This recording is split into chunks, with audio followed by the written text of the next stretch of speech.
Hello friends, स्वागत है आपको हमारे यूट्यूब चैनल जीएस मैग्नेट में। जैसा कि आप लोगों को पता है कि बिहार पुलिस का एग्जाम बहुत ही नज़दीक है और उसके लिए लगातार इस चैनल पे प्रैक्टिस सेट को करवाया जा रहा है। जितने लोग भी इस चैनल पे नए हैं, कृपया चैनल को सब्सक्राइब कीजिए और बगल में बेल बटन को भी दबाइए, तो क्योंकि ऐसे ऐसे वीडियो हमेशा इस चैनल पर आप लोग को देखने को मिलता है।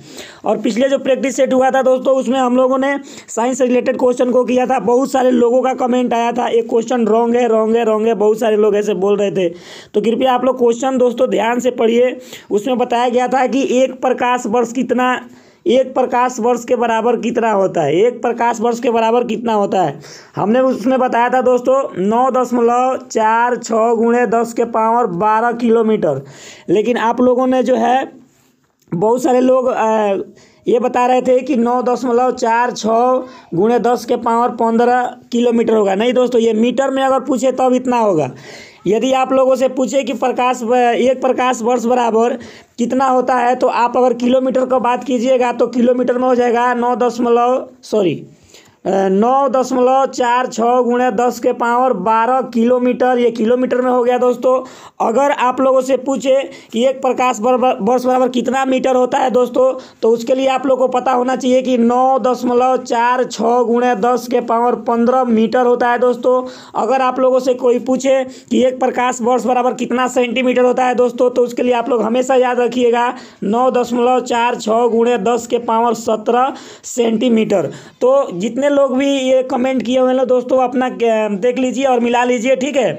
आप लोग जो है ऑप्शन नंबर बी को बता रहे थे मीटर वाले को, आप लोग का भी कहना सही ही था दोस्तों, लेकिन हमने उस ऑप्शन में केवल किलोमीटर वाला ही बताया है, मीटर वाला छोड़ दिया है और सेंटीमीटर वाला छोड़ दिया है। इसलिए आप लोग थोड़ा बहुत मैनेज कीजिए। छोटी छोटी बातों को लेकर के आप लोग कमेंट करते हैं, तो थोड़ा सा उस पर विचार करके ही कमेंट किया कीजिए दोस्तों, ठीक है।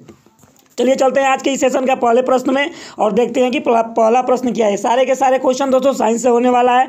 और जितने लोग भी इस वीडियो को देख रहे हैं, एक बार और रिक्वेस्ट है आप लोगों से, क्योंकि एक बार वीडियो को लाइक करें, दोस्तों के साथ शेयर जरूर कर दें, और चैनल पर नए तो कृपया चैनल को सब्सक्राइब करें। चलिए चलते हैं अपने प्रश्न की और देखते हैं कि प्रश्न क्या है दोस्तों। हमारा जो पहला प्रश्न है उसे शुरुआत करते हैं। पहला प्रश्न है दोस्तों, वो है ट्रांजिस्टर के संविचरण में किस धातु वस्तु का प्रयोग होता है। ट्रांजिस्टर के संविचरण में किस वस्तु का प्रयोग होता है दोस्तों। तो आप लोग याद रखिएगा कि ट्रांजिस्टर में दोस्तों उपधातु का प्रयोग होता है। किसका? उपधातु, ठीक है। उपधातु का मतलब सिलिकॉन, जर्मेनियम जितना होता है दोस्तों, ये उपधातु के अंतर्गत आते हैं।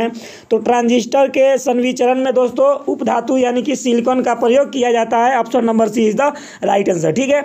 चलिए चलते हैं अगले प्रश्न की ओर, देखते हैं कि अगला प्रश्न क्या है। अगला जो प्रश्न है दोस्तों, वो है कोणीय संवेग का एसआई मात्रक क्या होता है। कोणीय संवेग का बात किया जाए दोस्तों, तो उसका एसआई मात्रक क्या होता है, कोणीय वेग का एसआई मात्रक क्या होता है, ठीक है।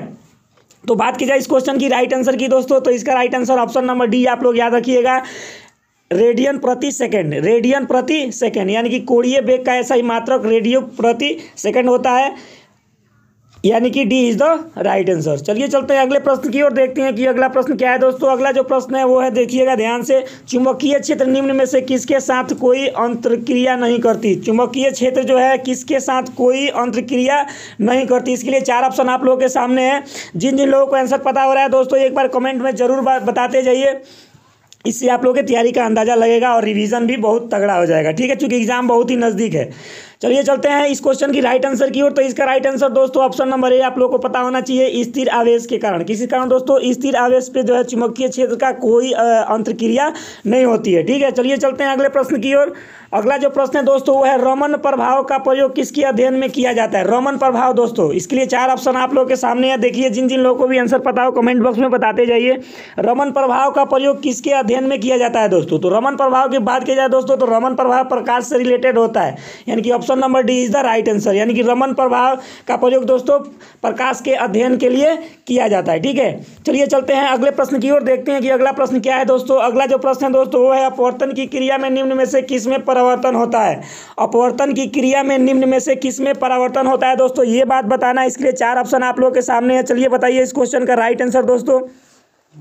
तो अगर बात की जाए इस क्वेश्चन की राइट आंसर की दोस्तों, तो इसका right answer option number B आप लोगों को पता होना चाहिए कि आवृत्ति। क्या दोस्तों? आवृत्ति, ठीक है। चलिए चलते हैं अगले प्रश्न की ओर, देखते हैं कि अगला प्रश्न क्या है। अगला जो प्रश्न है दोस्तों, वो है, देखिएगा ध्यान से, अगला जो प्रश्न है, निम्न में से किस पदार्थ का प्रतिरोध ताप बढ़ने पर कम हो जाता है। किस पदार्थ का प्रतिरोध दोस्तों ताप बढ़ने पर क्या हो जाता है, कम हो जाता है। चलिए इसके लिए 4 ऑप्शन आप लोग के सामने है। ए में तांबा, बी में कार्बन, सी में कंस्टेंटन और डी में सभी। तो बात की जाए इस क्वेश्चन की राइट आंसर की दोस्तों, तो इसका right answer option number C आप लोग को पता होना चाहिए, यानी कि कंटेंटन। ठीक है, चलिए चलते हैं अगले प्रश्न की ओर, देखते हैं कि अगला प्रश्न क्या है। अगला जो प्रश्न है दोस्तों वो है, जल का बर्फ में बदलना किस प्रकार का परिवर्तन है। जल का बर्फ में बदलना दोस्तों किस प्रकार का परिवर्तन है। तो बात की जाए इस क्वेश्चन की राइट आंसर की दोस्तों, तो इसका राइट आंसर आप लोग को पता होना चाहिए, यानी कि ऑप्शन नंबर बी भौतिक परिवर्तन है। क्या है दोस्तों, भौतिक परिवर्तन है। देखिए परिवर्तन 2 प्रकार की होती है दोस्तों, एक रासायनिक परिवर्तन और एक भौतिक परिवर्तन। रासायनिक परिवर्तन में कोई पदार्थ अपना गुण, अपना जो अस्तित्व है हमेशा के लिए खो देता है, और जो भौतिक परिवर्तन होता है दोस्तों उसमें कोई पदार्थ अपना गुण, अपना रंग और अपना स्वाद कुछ देर के लिए खोता है और फिर पुनः उसे दोबारा प्राप्त किया जा सकता है। जैसे जल का बर्फ में बदलना, यानी कि जल जो है बर्फ में अगर बदल जाएगा दोस्तों तो हम लोग जो है फिर से बर्फ से जल प्राप्त कर सकते हैं।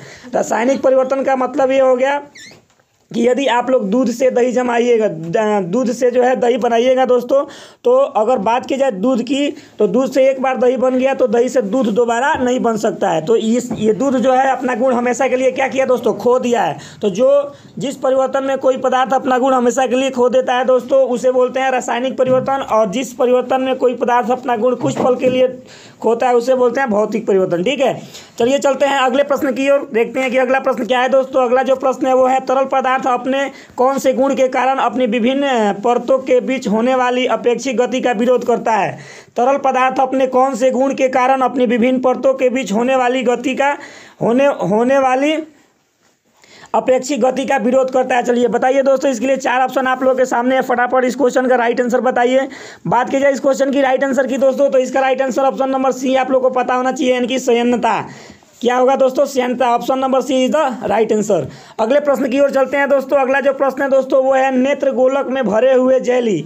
नेत्र गोलक में भरे हुए जेली समान द्रवों को क्या कहा जाता है। नेत्र गोलक में भरे हुए जेली जो है दोस्तों, वो जो सामान्य द्रव होता है उसे क्या कहा जाता है दोस्तों। तो बात की जाए इस क्वेश्चन की राइट आंसर की दोस्तों, तो इसका right answer option number B आप लोग को पता होना चाहिए, यानी कायर जल कहा जाता है। ठीक है, चलिए चलते हैं अगले प्रश्न की ओर, देखते हैं कि अगला प्रश्न क्या है दोस्तों। अगला जो प्रश्न है दोस्तों वो है, रात्रि के मंद प्रकाश में दृष्टि संवेदक का काम करने वाली रचना कौन सी है। रात्रि के समय मंद प्रकाश में दृष्टि संवेदक का काम करने वाली रचना कौन सी है दोस्तों। चलिए बताइए इसका राइट आंसर, फटाफट बताइए दोस्तों। 4 ऑप्शन आप लोग के सामने है। ऑप्शन नंबर ए शंकु, ऑप्शन नंबर सी लेंस, और ऑप्शन नंबर बी सालाका, और ऑप्शन नंबर डी यानी कि काचर जल। चलिए बताइए फटाफट इस क्वेश्चन की राइट आंसर दोस्तों।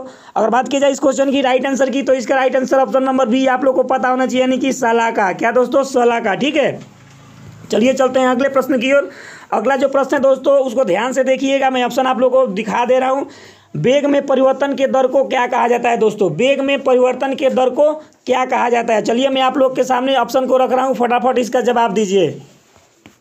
चलिए ऑप्शन आप लोगों के सामने है, बताइए इसका राइट जवाब दोस्तों। तो वेग में परिवर्तन के दर को दोस्तों त्वरण कहा जाता है। क्या कहा जाता है दोस्तों, त्वरण कहा जाता है। Option number C is the right answer. चलिए चलते हैं अगले प्रश्न की ओर। हमारा जो अगला प्रश्न है दोस्तों उसको ध्यान से देखिएगा। निम्न में से किस इंजन का कार्य न्यूटन के तीसरे नियम पर आधारित है। किस इंजन का कार्य जो है दोस्तों न्यूटन के तीसरे नियम पर आधारित है दोस्तों, ये बताना है। 4 ऑप्शन आप लोगों के सामने है। चलिए जिन लोगों को भी आंसर पता है दोस्तों फटाफट बताइए, चूंकि एग्जाम बहुत नजदीक है। ठीक है, बात की जाए इस क्वेश्चन की राइट आंसर की दोस्तों, तो इसका राइट आंसर आप लोग को पता होना चाहिए, यानी कि हवाई जहाज का इंजन। क्या दोस्तों, हवाई जहाज का इंजन जो है न्यूटन के तीसरे गति के नियम पर आधारित है। ठीक है, चलिए चलते हैं अगले प्रश्न की ओर। अगला जो प्रश्न है दोस्तों वो है, देखिएगा ध्यान से। एसआई पद्धति में बल का मात्रक क्या होता है। एसआई पद्धति में बल का मात्रक क्या होता है दोस्तों, बताइए एसआई पद्धति में बल का मात्रक क्या होता है। बात की जाए इस क्वेश्चन की राइट आंसर की दोस्तों, तो इसका right answer option number C आप लोग को पता होना चाहिए, न्यूटन। क्या होता है दोस्तों, न्यूटन। इसे कैपिटल एन से निरूपित किया जाता है। ठीक है, चलिए चलते हैं अगले प्रश्न की ओर, देखते हैं कि अगला प्रश्न क्या है दोस्तों। अगला जो प्रश्न है, फ्लिप्ड पंप का कार्य निम्न में से किस सिद्धांत पर आधारित है। फ्लिप्ड पंप का कार्य बताना है दोस्तों, निम्न में से किस पर आधारित है। इसके लिए 4 ऑप्शन आप लोगों के सामने हैं। जिन जिन लोगों को भी आंसर पता है दोस्तों बताइए फटाफट, कमेंट बॉक्स में डालते जाइए। ठीक है, बात की जाए इस क्वेश्चन की राइट आंसर की, तो इसका right answer option number A होगा, यानी कि बर्नौली का प्रमेय। ठीक है, बर्नौली के प्रमेय जो है दोस्तों, इस पर लिफ्ट पंप कार्य करता है। ठीक है, चलिए चलते हैं अगले प्रश्न की ओर, देखते हैं कि अगला प्रश्न क्या है दोस्तों। अगला जो प्रश्न है, किसी द्रव अथवा तरल पदार्थ में किसी वस्तु को पूर्णतः अथवा आंशिक रूप से डुबोते हैं तो वह ऊपर की ओर एक बल का अनुभव करती है। इस बल को क्या कहते हैं दोस्तों? बताइए फटाफट, आसान सा सवाल है दोस्तों, 9th 10th लेवल का सवाल है। चलिए बताइए फटाफट। बात की जाए इस क्वेश्चन की राइट आंसर की दोस्तों, तो इसका right answer option number B, यानी कि उत्प्लावन बल कहा जाता है दोस्तों। क्या कहा जाता है? उत्प्लावन बल, यानी कि option number B is the right answer. चलिए चलते हैं अगले प्रश्न की ओर, देखते हैं कि अगला प्रश्न क्या है। अगला जो प्रश्न है दोस्तों, उसे ध्यान से पढ़िएगा। निम्न में से किसका प्रयोग सूर्य की किरणों को फोकसित करने के लिए किया जाता है? सूर्य की किरणों को फोकसित करने के लिए किसका उपयोग किया जाता है दोस्तों? बताइए, 4 ऑप्शन आप लोगों के सामने है। जितने लोग भी सेशन को देख रहे हैं दोस्तों, एक बार सेशन को लाइक जरूर कर दीजिए, अपने दोस्तों के साथ जरूर शेयर कर दीजिए दोस्तों। चैनल पर नए हैं तो चैनल को एक बार सब्सक्राइब जरूर कर लीजिए। बताइए 291 नंबर प्रश्न का राइट जवाब बताइए दोस्तों। बात की जाए इस क्वेश्चन की राइट आंसर की, तो इसका right answer option number C आप लोग को पता होना चाहिए, अवतल लेंस। किसके द्वारा दोस्तों? अवतल लेंस। अवतल लेंस जो होता है दोस्तों, वो जो है सूर्य की किरणों को एक जगह पे फोकसित कर देता है, जिससे जितने भी प्रकाश है दोस्तों अत्यधिक एनर्जी के साथ एक जगह पे गिरता है। और कभी कभी आप लोगों ने देखा होगा दोस्तों कि जो ये लेंस होता है, जो एक औजार बॉक्स में लेंस मिलता है, कभी कभी दोस्तों उसका इस्तेमाल आप लोग कीजिएगा। नीचे कागज रख करके ऊपर से सूर्य का प्रकाश उस लेंस के द्वारा गुजारिएगा, तो आप लोग देखिएगा कि उस कागज में क्या पकड़ लेता है दोस्तों? आग पकड़ लेता है, क्योंकि अवतल लेंस जो है दोस्तों सूर्य के किरणों को एक जगह पे फोकसित करके प्रेषित करता है। ठीक है, चलिए चलते हैं अगले प्रश्न की ओर, देखते हैं कि अगला प्रश्न क्या है। अगला जो प्रश्न है दोस्तों, वो है आणविक गति से उत्पन्न ऊर्जा किस रूप में प्रकट होती है?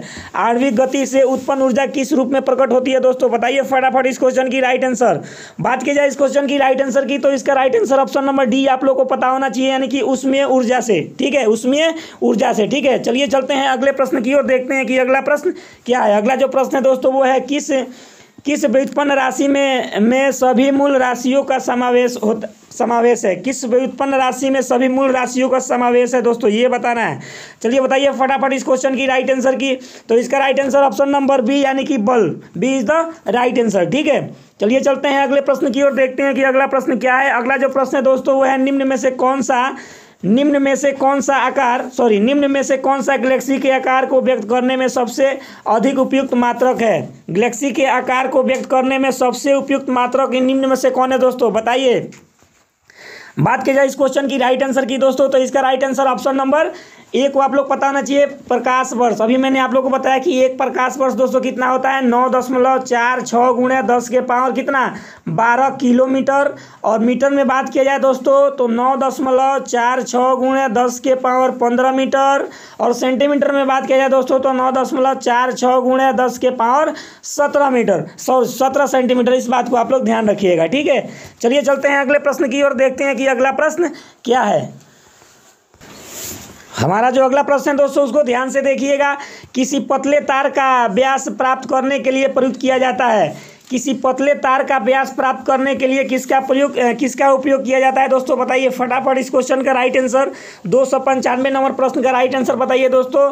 बात की जाए इस क्वेश्चन की राइट आंसर की दोस्तों, तो इसका right answer option number B होगा, यानी कि स्क्रू गेज का उपयोग किया जाता है। ठीक है, चलिए चलते हैं अगले प्रश्न की ओर, देखते हैं कि अगला प्रश्न क्या है। अगला जो प्रश्न है दोस्तों, वो है एक तरल आवर्त गति में कौन सा स्थिर रहता है?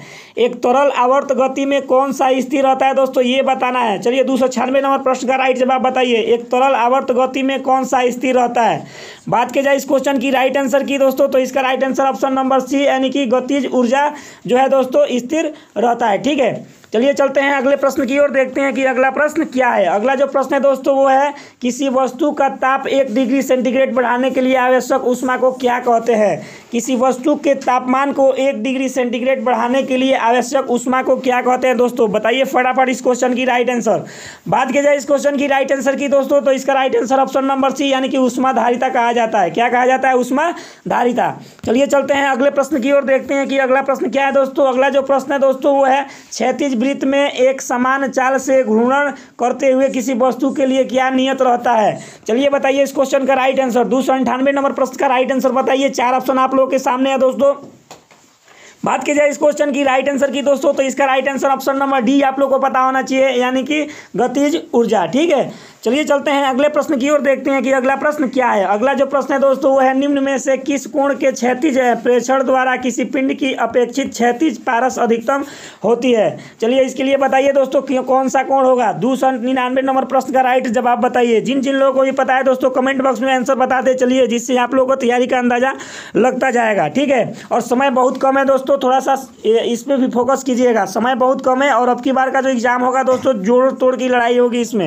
इसमें वही आगे निकलेगा जो सबसे ज़्यादा पढ़ा होगा। ठीक है, और सबसे ज़्यादा जो है इसमें अपनी तैयारी को मजबूत किया होगा। ठीक है, तो चलिए बताइए 299 नंबर प्रश्न की राइट जवाब दोस्तों। बात की जाए इस क्वेश्चन की राइट आंसर की दोस्तों तो 45 डिग्री आप लोग को ध्यान रखना है। कितना degree? 45 degree. Option number B is the right answer. चलिए चलते हैं अगले प्रश्न की ओर, देखते हैं कि अगला प्रश्न क्या है दोस्तों। अगला जो प्रश्न है दोस्तों वो है, शुष्क सेल में निर्ध्रुवक का कार्य कौन करता है। शुष्क सेल में निर्ध्रुवक का कार्य कौन करता है दोस्तों, ये बताइए। चलिए 300 नंबर प्रश्न का राइट जवाब बताइए दोस्तों। बात की जाए इस क्वेश्चन की राइट आंसर की दोस्तों तो इसका right answer option number C आप लोग को पता होना चाहिए, मैग्नीज डाइऑक्साइड। क्या दोस्तों? Manganese dioxide, C is the right answer. चलिए चलते हैं अगले प्रश्न की ओर, देखते हैं कि अगला प्रश्न क्या है। अगला जो प्रश्न है दोस्तों वो है, उसको ध्यान से देखिएगा। एक फेराडे का मान कितना होता है? एक फेराडे का मान कितना होता है दोस्तों? तो बात की जाए इस क्वेश्चन की राइट आंसर की दोस्तों तो इसका राइट आंसर आप लोग को पता होना चाहिए, 96,500 कूलम। कितना दोस्तों? 96,500 कूलम। एक फेराडे बराबर 96,500 कूलम के बराबर होता है। ठीक है, चलिए चलते हैं अगले प्रश्न की ओर, देखते हैं कि अगला प्रश्न क्या है।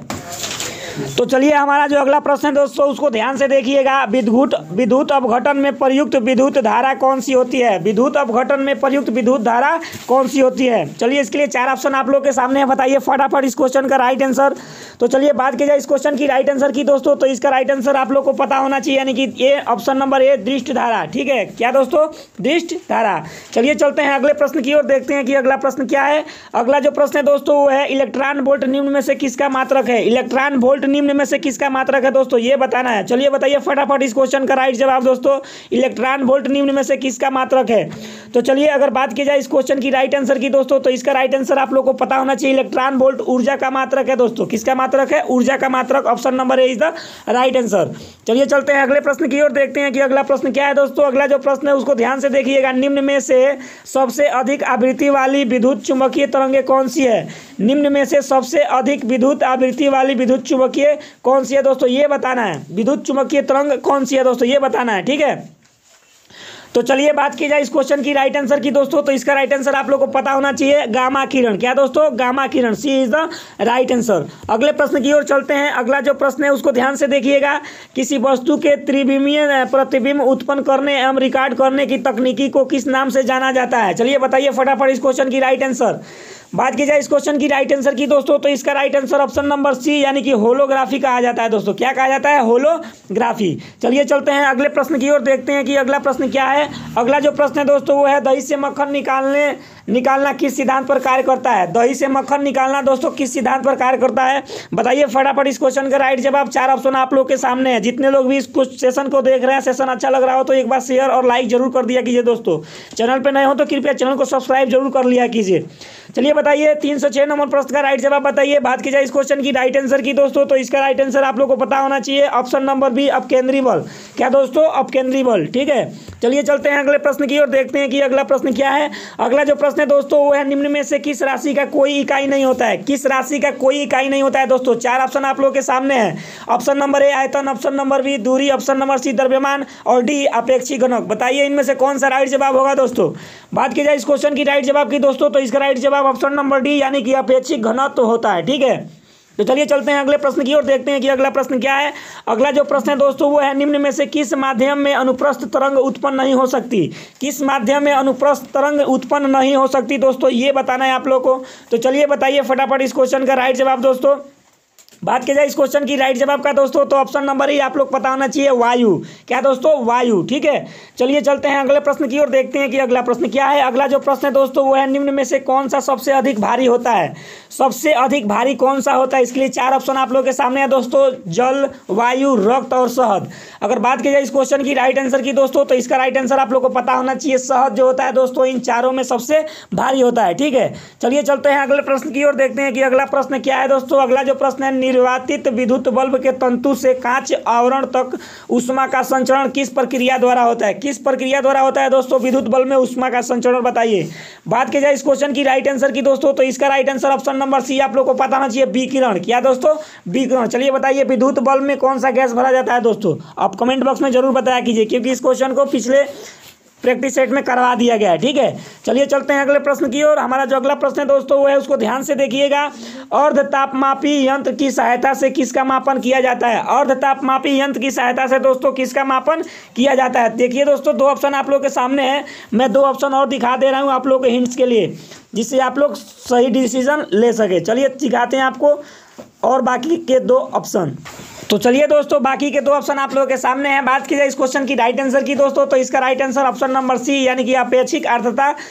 ठीक है, चलिए चलते हैं अगले प्रश्न की ओर, देखते हैं कि अगला प्रश्न क्या है। अगला जो प्रश्न है दोस्तों वो है, निम्न में से किस विद्युत चुंबकीय तरंगों की तरंगदैर्घ्य सबसे लंबी होती है? निम्न में से किस विद्युत चुंबकीय तरंगों की तरंगदैर्घ्य सबसे लंबी होती है दोस्तों? ये बताना है। चार ऑप्शन आप लोगों के सामने है, बताइए फटाफट इस क्वेश्चन का राइट जवाब दोस्तों। बात की जाए इस क्वेश्चन की राइट आंसर की दोस्तों, तो इसका right answer option number D आप लोग को पता होना चाहिए, अवरक्त किरण। ठीक है, चलिए चलते हैं अगले प्रश्न की ओर, देखते हैं कि अगला प्रश्न क्या है दोस्तों। अगला जो प्रश्न है वो है, ध्यान से देखिएगा, पूर्ण सूर्यग्रहण में सूर्य का कौन सा भाग दिखाई देता है? पूर्ण सूर्यग्रहण में सूर्य का कौन सा भाग दिखाई देता है दोस्तों? तो चलिए बताइए, बहुत आसान सा सवाल है, चर्चित प्रश्न भी है दोस्तों, इसको हर एग्जाम में पूछने की संभावना रहती है। चार ऑप्शन आप लोगों के सामने है, जिन लोगों को भी आंसर पता हो बताइए कमेंट बॉक्स में। बात की जाए इस क्वेश्चन की राइट आंसर की दोस्तों, तो इसका राइट आंसर आप लोग को पता होना चाहिए, ऑप्शन नंबर ए यानी कि क्रीट। यानी सूर्यग्रहण के समय दोस्तों हम लोग क्रीट वाले भाग को ही देखते हैं। चलिए चलते हैं अगले प्रश्न की ओर, देखते हैं कि अगला प्रश्न क्या है दोस्तों। हमारा जो अगला प्रश्न है दोस्तों वो है, किसी वस्तु का वास्तविक प्रतिबिंब प्राप्त करने हेतु कौन सा दर्पण की आवश्यकता होती है? किसी वस्तु का वास्तविक प्रतिबिंब प्राप्त करने के लिए कौन से दर्पण की आवश्यकता होती है दोस्तों? बताइए फटाफट इस क्वेश्चन की राइट आंसर ऑप्शन आप लोग के सामने है, जिन लोगों को भी पता है दोस्तों कमेंट बॉक्स में बताते चलिए। बात की जाए इस क्वेश्चन की राइट आंसर की दोस्तों, तो इसका right answer option number B यानी कि अवतल दर्पण। ठीक है, चलिए चलते हैं अगले प्रश्न की ओर, देखते हैं कि अगला प्रश्न क्या है दोस्तों। अगला जो प्रश्न है, ध्यान से पढ़िएगा, ध्वनि के तरत्व का निर्धारण किसके द्वारा होता है? ध्वनि का जो तरत्व होता है दोस्तों, उसका निर्धारण किसके द्वारा होता है दोस्तों, बताना है। तो चलिए बात की जाए इस क्वेश्चन की राइट आंसर की, तो इसका राइट आंसर आप लोग को पता होना चाहिए, यानी कि 315 नंबर क्वेश्चन का राइट जवाब आवृत्ति। आवृत्ति जो है दोस्तों इसका करेक्ट आंसर होगा। ठीक है, चलिए चलते हैं अगले प्रश्न की ओर। हमारा जो अगला प्रश्न है दोस्तों, उसको ध्यान से देखिएगा, निम्न में से कौन सा प्रतिध्वनि के उत्पन्न होने का कारण है? प्रतिध्वनि के उत्पन्न होने का कारण क्या है दोस्तों? चार ऑप्शन आप लोग के सामने है, चलिए बताइए फटाफट, जिन लोगों को भी पता है।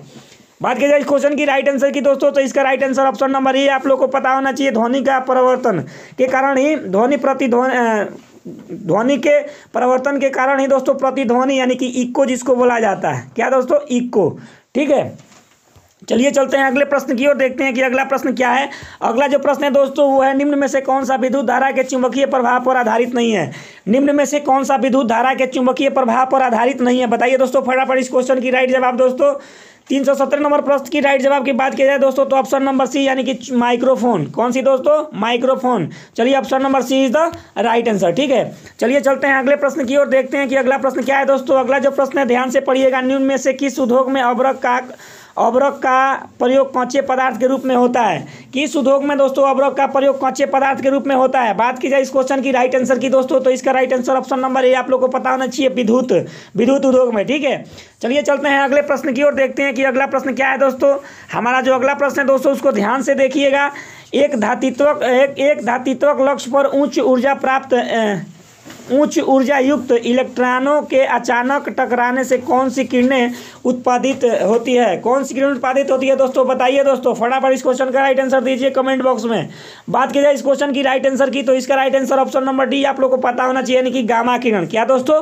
गामा किरण। ठीक है, चलिए चलते हैं अगले प्रश्न की ओर, देखते हैं कि अगला प्रश्न क्या है दोस्तों। हमारा जो अगला प्रश्न है उसको ध्यान से देखिएगा, यानी कि निम्न में से कौन सा खगोलीय दूरी का मात्रक है? खगोलीय दूरी का मात्रक कौन सा है दोस्तों? चलिए मैं आप लोग को हिंट्स के लिए ऑप्शन दिखा दे रहा हूं दोस्तों।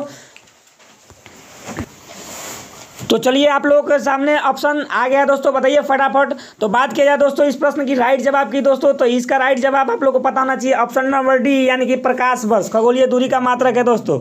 चलिए चलते हैं अगले प्रश्न की ओर, देखते हैं कि अगला प्रश्न क्या है दोस्तों। हमारा जो अगला प्रश्न है उसको ध्यान से देखिएगा। मानव नेत्र का कौन सा भाग फोटोग्राफी कैमरे के द्वारक के समान कार्य करता है?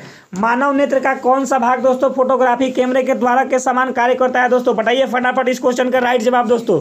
तो बात की जाए इस क्वेश्चन की राइट आंसर की दोस्तों, तो इसका right answer option number C यानी कि तारा। ठीक है, चलिए चलते हैं अगले प्रश्न की ओर, देखते हैं कि अगला प्रश्न क्या है दोस्तों। हमारा जो अगला प्रश्न है, द प्रसिद्ध बिग बैंग थ्योरी किस मुख्य सिद्धांत पर आधारित है? द प्रसिद्ध बिग बैंग थ्योरी किस मुख्य सिद्धांत पर आधारित है दोस्तों? बताइए दोस्तों फटाफट इस क्वेश्चन का राइट जवाब। बात की जाए इस क्वेश्चन की राइट जवाब का दोस्तों, तो आप लोग को पता होना चाहिए डामलर प्रभाव। क्या दोस्तों? डामलर प्रभाव। डामलर प्रभाव के बारे में दोस्तों पिछले प्रैक्टिस सेट में करवाया गया है, वहाँ पे आप लोग जाकर के वीडियो नहीं देखे होंगे तो देख सकते हैं। ठीक है, चलिए चलते हैं अगले प्रश्न की ओर, देखते हैं कि अगला प्रश्न क्या है। अगला जो प्रश्न है दोस्तों वो है, स्प्रिंग को अपनी सामान्य लंबाई पर वापस लौटने के लिए लगने वाले बल को क्या कहते हैं? जैसे स्प्रिंग को उसको ताना जाता है और छोड़ा जाता है दोस्तों, तो छोड़ने के बाद वो पुनः अपने जगह पे आ जाता है, तो वो किस बल के कारण होता है दोस्तों? बताइए फटाफट। बात की जाए इस क्वेश्चन की राइट आंसर की दोस्तों, तो इसका right answer option number D यानी कि प्रत्यानन बल के कारण दोस्तों। इस क्वेश्चन को भी पिछले प्रैक्टिस सेट में करवाया गया है, आप लोग को याद होना चाहिए। अगर नहीं देखे हो तो वीडियो जाकर के पिछले प्रैक्टिस सेट यानी प्रैक्टिस सेट नंबर 3 को आप लोग देख लीजिए। ठीक है, चलिए चलते हैं अगले प्रश्न की ओर, देखते हैं कि अगला प्रश्न क्या है। अगला जो प्रश्न है दोस्तों वो है, देखिएगा ध्यान से, किसी गतिमान गाड़ी में बैठे व्यक्ति में कौन सी ऊर्जा होती है? किसी गतिमान गाड़ी में बैठे हुए व्यक्ति में कौन सी ऊर्जा होती है दोस्तों? बताइए। 4 ऑप्शन आप लोगों के सामने है। ऑप्शन नंबर ए गतिज ऊर्जा, ऑप्शन नंबर बी स्थितिज ऊर्जा, ऑप्शन नंबर सी दोनों, ऑप्शन नंबर डी शून्य। तो बात की जाए इस क्वेश्चन की राइट आंसर की दोस्तों, तो इसका right answer option number C दोनों होगा, क्योंकि गतिशील गाड़ी में दोस्तों दोनों प्रकार की ऊर्जाएं होती हैं। गतिशील गाड़ी में बैठे हुए व्यक्ति का सिर गतिज अवस्था में होता है और नीचे वाला भाग स्थिर अवस्था में होता है। तो ऊपर वाले भाग में दोस्तों गतिज ऊर्जा काम करेगा दोस्तों और नीचे वाले भाग में स्थितिज ऊर्जा। ठीक है, इसलिए दोनों, सी इज द राइट आंसर। ठीक है, चलिए चलते हैं अगले प्रश्न की ओर, देखते हैं कि अगला प्रश्न क्या है दोस्तों। हमारा जो अगला प्रश्न है ध्यान से देखिएगा, न्यूटन के गति के प्रथम नियम को किस नाम से परिभाषित किया जाता है? न्यूटन के गति के प्रथम नियम को किस नाम से परिभाषित किया जाता है दोस्तों? बात की जाए इस क्वेश्चन की राइट आंसर की दोस्तों, तो इसका right answer option number A यानी कि त्वरण। किसके द्वारा दोस्तों? त्वरण के द्वारा। ठीक है, चलिए चलते हैं अगले प्रश्न की ओर, देखते हैं कि अगला प्रश्न क्या है। हमारा जो अगला प्रश्न है दोस्तों ध्यान से देखिएगा, न्यूटन की गति का कौन सा नियम जड़त्व के नियम की व्याख्या करता है? जड़त्व का नियम अभी मैंने बताया दोस्तों, न्यूटन के गति का कौन सा नियम जड़त्व के नियम का व्याख्या करता है दोस्तों? तो बात की जाए इस क्वेश्चन की राइट आंसर की, बहुत ही आसान सा सवाल है दोस्तों, ऑप्शन नंबर ए यानी कि प्रथम नियम। ठीक है, चलिए चलते हैं अगले प्रश्न की ओर, देखते हैं कि अगला प्रश्न क्या है दोस्तों। हमारा जो अगला प्रश्न है उसको ध्यान से देखिएगा, निम्न में से कौन सा जड़त्व आघूर्ण का मात्रक है? जड़त्व आघूर्ण का मात्रक कौन है दोस्तों, ये बताना है। तो चलिए फटाफट इस क्वेश्चन का राइट जवाब दीजिए दोस्तों। बात की जाए इस क्वेश्चन की राइट आंसर की दोस्तों, तो इसका right answer option number C यानी कि किलोमीटर स्क्वायर। क्या दोस्तों? किलोमीटर स्क्वायर, किग्रा मीटर स्क्वायर, सॉरी दोस्तों, option number C kilometre square. ठीक है, चलिए चलते हैं अगले प्रश्न की ओर, देखते हैं कि अगला प्रश्न क्या है। अगला जो प्रश्न है दोस्तों उसको ध्यान से देखिएगा, निम्न में से किसमें गतिज ऊर्जा नहीं है? गतिज ऊर्जा किसमें नहीं है दोस्तों, ये बताना है। 4 ऑप्शन आप लोगों के सामने हैं। एक ऑप्शन नंबर ए चली हुई गोली, बहता हुआ पानी, चलता हुआ हथौड़ा और खींचा हुआ धनुष, किसमें गतिज ऊर्जा नहीं है? तो बात की जाए इस क्वेश्चन की राइट आंसर की दोस्तों, तो ऑप्शन नंबर डी आप लोग को पता होना चाहिए, खींचा हुआ धनुष में गतिज ऊर्जा नहीं है, बाकी सब में गतिज ऊर्जा है दोस्तों। ठीक है, चलिए चलते हैं अगले प्रश्न की ओर, और आज का आखिरी प्रश्न दोस्तों, शुष्क सेल में कौन सी ऊर्जा संग्रहित होती है? तो चलिए इस प्रश्न को भी दोस्तों मैं पिछले प्रैक्टिस सेट में करवा दिया हूं, अगर आप लोग नहीं देखे हैं तो जाकर के पिछले प्रैक्टिस सेट में देख लीजिए। स्वागत किया जाए इस क्वेश्चन की राइट आंसर की दोस्तों, तो इसका right answer option number C यानी कि रासायनिक ऊर्जा होता है दोस्तों। यानी कि शुष्क सेल में कौन सी ऊर्जा दोस्तों? रासायनिक ऊर्जा। आशा करता हूँ कि वीडियो आप लोग को अच्छा लगा होगा। बाय द वे, अगर बाय मिस्टेक किसी प्रश्न का उत्तर दोस्तों अगर गलत लग गया हो तो आप लोग कमेंट बॉक्स में मेंशन कीजिएगा, आप लोग को रिप्लाई या दिया जाएगा, नहीं तो अगले वीडियो में उसका डिस्कशन करके समझाया जाएगा। ठीक है, तो चलिए आज के लिए बस इतना ही, मिलते हैं एक नए सेशन में नए क्वेश्चन के साथ, तब तक के लिए जय हिंद जय भारत।